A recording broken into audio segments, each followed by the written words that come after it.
میں یہ سمجھتی ہوں کہ اتنا خوبصورت ہمارا دین ہے کہ اس دین میں جانے والے تو نفع اٹھاتے ہیں جی، لیکن پیچھے والوں کو بھی ان کے ساتھ کتنے اعمال میں شامل کر دیا جاتا ہے کہ جیسے عشرہ ذوالحجہ کا چاند دیکھیں تو چاند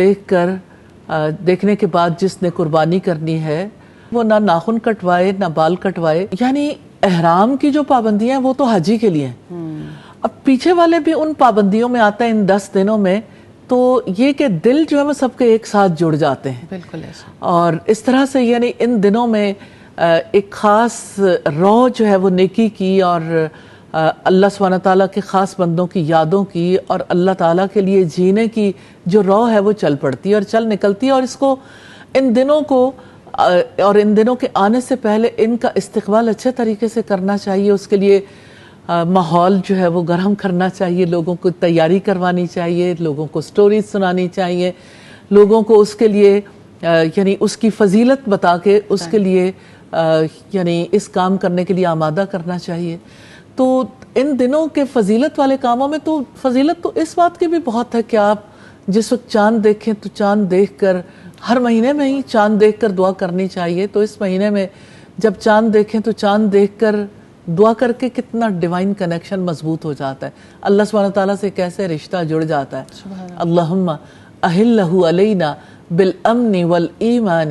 والسلامت والاسلام ربی وربک اللہ، یا اللہ اس مہینے کو ہمارے لیے ایمان والا، امن والا، سلامتی والا، اسلام والا بنا دینا۔ اے چاند تیرا رب بھی اللہ ہے اور میرا رب بھی اللہ ہے۔ تو آپ دیکھیں کہ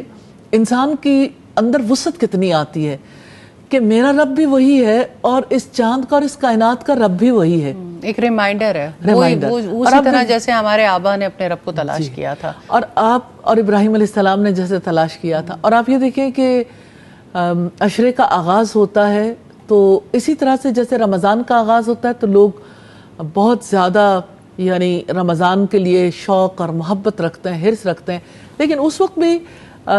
ذہنی تیاری کروانے کی ضرورت ہوتی ہے۔ حج کے دنوں میں یہ تیاری حاجیوں کے جانے کے ساتھ ساتھ ذہنی تیاری ہو رہی ہوتی ہے، لیکن بہت سارے لوگ ہیں جو یہ نہیں جانتے، جس کی وجہ سے وہ پھر ان فضیلت والے دنوں کے اعمال سے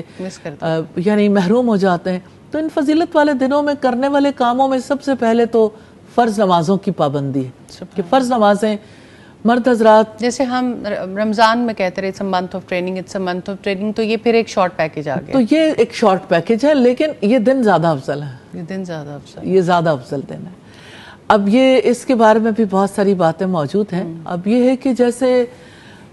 فرض نمازوں کی بات ہم کر رہے تھے، اللہ سبحانہ تعالیٰ موقع دے تو جماعت کے ساتھ نمازیں ادا کرنی چاہیے، اور اگر یعنی مردوں کو خاص طور پر باجماعت نمازوں کا اہتمام کرنا چاہیے، نوافل بھی ادا کرنے چاہیے۔ اور پھر آپ یہ دیکھیں کہ خاص چیز ہے ذکر، کہ ان دنوں میں اللہ سبحانہ تعالیٰ کو زیادہ یاد کرنا چاہیے، تکبیرات زیادہ کہنی چاہیے، کیونکہ اللہ سبحانہ تعالیٰ کی بڑائی بیان کرنا تو ہر دن، ہر رات، ہر صبح، ہر شام، ہر وقت بہت اہمیت کا حامل ہے، لیکن یہ تو بڑائی کے بیان کرنے کے دن ہے، تکبیرات کے دن ہے۔ جانے والے تو لبیک کہیں گے اور پیچھے والے تکبیرات کو ضرور یعنی اللہ سبحانہ تعالیٰ کی بڑائی بیان کرتے رہیں، اور تسبیح، تکبیر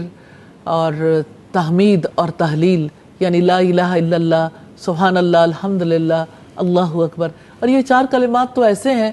جن کے بارے میں نبی صلی اللہ علیہ وسلم نے فرمایا کہ مجھے ہر اس چیز سے زیادہ عزیز ہیں جن پر سورج طلوع ہوتا ہے۔